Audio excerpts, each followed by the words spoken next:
A government agent walked onto a quiet Amish farm one spring morning and took away a man's horses. Not because he stole something, not because he committed a crime, not because he refused to pay his taxes. No, his horses were taken because he refused to join a government program that millions of Americans were already paying into. And what happened next became one of the strangest legal battles in American history. A battle so powerful that it eventually changed American law forever. But here's the part most people never hear. The farmer wasn't angry. He didn't threaten anyone. He didn't hire expensive lawyers. He didn't organize protests. Instead, he quietly stood in his field and watched as the government led away the very animals he needed to feed his family. And somehow, that quiet act of resistance changed the rights of millions of Americans. Stay with me, because the ending of this story is something almost nobody knows today. And before we continue, if you enjoy discovering hidden stories from American history, forgotten legal battles, and unbelievable true events that schools rarely teach, make sure you subscribe to Hidden Life Hacks right now and turn on notifications. Most people who watch these videos aren't subscribed, and that means they often miss the next story completely. Trust me, the case we're covering in our next video is even more surprising than this one. Now let's go back to Pennsylvania. The year was 1961. America was booming. Televisions were becoming common. New highways stretched across the country. Factories were busy. Cities were growing. But in certain parts of Pennsylvania, life looked very different. There were no televisions, no automobiles parked in driveways, no power lines connecting homes. Instead, there were horse-drawn buggies, family farms, handmade furniture, and communities living much the same way they had for generations. These were Amish communities. To many Americans, the Amish seemed mysterious. Some people viewed them as old-fashioned. Others admired them. But very few people truly understood why they lived the way they did. The Amish were not simply rejecting technology. They were trying to protect something they believed was more important than convenience: their community, their faith, their dependence on one another. For generations, Amish families had built their lives around a simple idea. When someone is struggling, the community helps. When a family loses a barn in a fire, neighbors come together and rebuild it. When someone becomes sick, the community provides support. When elderly members can no longer work, younger families help care for them. The system wasn't perfect, but it worked. And because it worked, many Amish believed they did not need government programs to care for their people. That belief would eventually place them directly in conflict with the United States government. But to understand how that happened, we need to go even further back. Long before the Amish arrived in America, they faced persecution in Europe. Their religious beliefs made them different from the established churches and governments of their time. Many were fined, some were imprisoned, others were forced from their homes. They believed faith should be a personal choice. They believed adults should choose baptism for themselves, and they believed their ultimate loyalty belonged to God rather than political authorities. These beliefs made life difficult in parts of Europe. Eventually, many Amish families found refuge in Pennsylvania. There, they built communities focused on farming, faith, family, and mutual support. For more than 2 centuries, their relationship with the government remained relatively peaceful. They paid taxes, they followed most laws, and for the most part, they were left alone. Then something changed. In the mid-20th century, the federal government expanded Social Security requirements. The idea behind Social Security was simple. Workers would contribute money during their working years. Later, those funds would help support them during retirement. For millions of Americans, this seemed reasonable, but for the Amish, it created a serious problem. You see, many Amish viewed insurance of any kind as conflicting with their religious beliefs. They believed caring for vulnerable members was the responsibility of the community itself. Accepting government-based financial security felt to them like shifting that responsibility away from the people who were supposed to provide it. This wasn't about money, it wasn't about avoiding taxes, and it certainly wasn't about getting special treatment. From the Amish perspective, it was about preserving a way of life that had existed for generations. Government officials saw things differently. To them, Social Security was the law, and laws applied to everyone. At first, officials assumed the disagreement would eventually disappear. Surely, they thought, the Amish would eventually comply.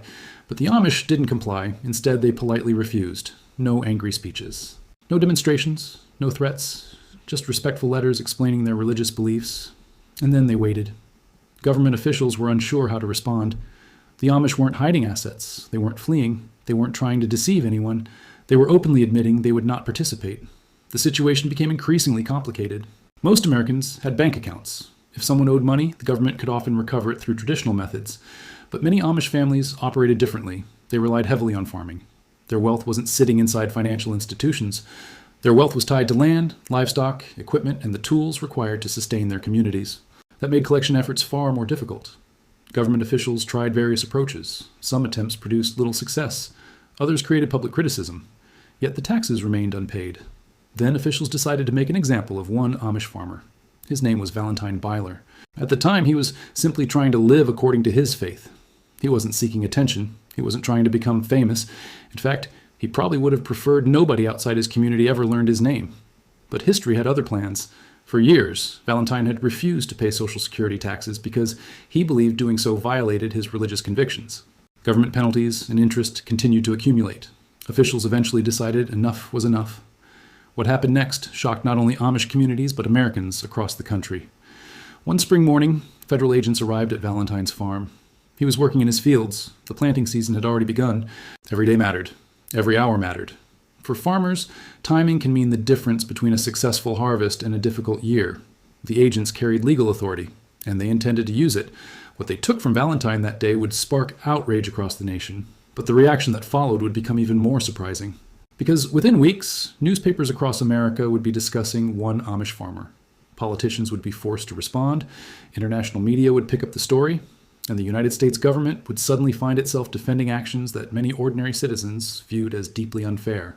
But before we reveal exactly what happened on that farm and why the story exploded across the country, take a second and tell us in the comments, do you think the government was right to enforce the law equally on everyone? Or should religious beliefs sometimes qualify for exceptions? There's no right or wrong answer. I'm genuinely curious what you think. And keep watching because the details of what happened next are far more unbelievable than most people imagine. The moment those agents stepped onto Valentine's property, a chain of events began that nobody, not the government, not the media, and certainly not Valentine himself, could have predicted. The agents moved across the farm with a purpose. There was no argument, no shouting, no dramatic confrontation, just the quiet sounds of a working farm interrupted by government authority. Valentine knew why they were there. The agents knew why they were there. Neither side was confused about the situation. But understanding each other did not make the moment any easier. The government had decided to recover the unpaid taxes by seizing property. And on that day, the property they chose was something every farmer understood the value of. Horses, not luxury items, not decorations, not collectibles, working horses. Animals that represented transportation, labor, and survival. These horses helped prepare fields, move equipment, and support the daily operations of the farm. Without them, everything became harder. The agent selected 3 of Valentine's 6 horses. Half of the team he relied upon, half of the power he needed to work his land. As the animals were led away, Valentine did something that would later amaze many Americans. He didn't physically resist. He didn't threaten anyone. He didn't create a scene. He simply watched. The image of a quiet farmer standing in his field while government agents removed his horses would soon become one of the most talked about stories in America. At first, it seemed like a routine government action. One more tax dispute, one more enforcement case, one more file on a bureaucrat's desk. But sometimes history changes, because one ordinary story reaches the right people at the right time. And that's exactly what happened. Not long after the seizure, journalists began investigating the details. The more they learned, the more unusual the story became. The government had spent significant time and resources pursuing a man whose entire objection was based on religious conviction. The amount owed was relatively small, yet the consequences for Valentine were enormous. Newspapers started asking uncomfortable questions. Was this really necessary? Had common sense been ignored? Was there a better solution? Soon the story spread beyond local communities. Regional newspapers picked it up, then national publications, then radio programs. Before long, Americans from coast to coast were reading about an Amish farmer whose horses had been taken because of a dispute over Social Security taxes. The public reaction was powerful. Many people who had never met an Amish person suddenly found themselves sympathizing with Valentine. Even individuals who strongly supported Social Security questioned whether the government's response had gone too far. The image was difficult to ignore: a peaceful farmer. A small debt. 3 horses seized during planting season. To many Americans, it simply didn't feel right. Letters began arriving at congressional offices. Phone calls increased, questions multiplied. Politicians realized people were paying attention. And then the story took an even more unexpected turn. It crossed international borders. To understand why that mattered, you have to remember what was happening in the world at that time. The Cold War was at its height. The United States and the Soviet Union were competing not only militarily, but ideologically. Each side constantly tried to prove that its system was better, more just, more humane, more free.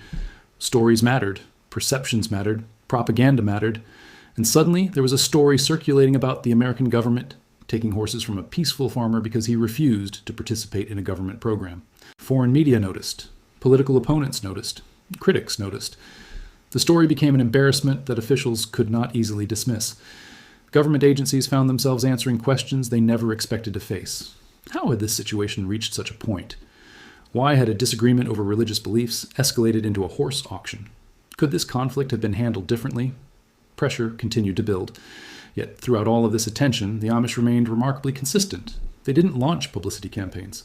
They didn't seek television interviews. They didn't organize marches. Instead, they continued doing what they had done from the beginning. They calmly explained their beliefs. Again and again, the message never changed. They were not asking for money. They were not demanding government support. They were not trying to avoid responsibilities. They simply wanted the freedom to care for their own people according to their faith.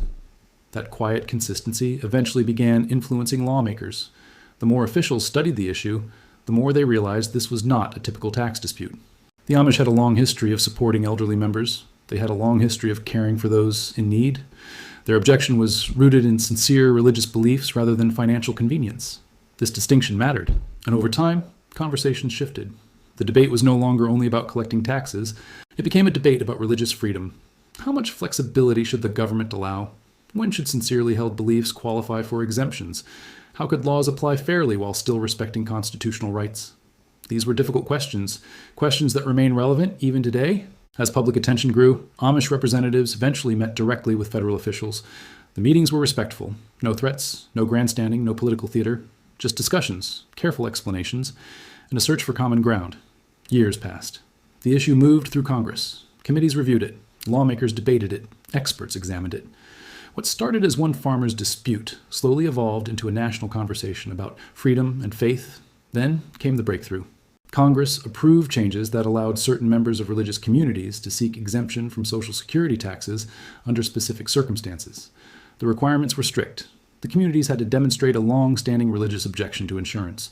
They had to provide support for their own members. They had to meet specific legal standards. But the exemption existed, and that was the point. The law had changed. Not because of protests, not because of political power, not because of wealthy donors, but because a small religious community quietly stood by its convictions. For Valentine, the victory came too late to recover what had already been lost. His horses were gone. The auction had already happened. The disruption to his farm had already occurred. Yet the larger outcome could not be ignored.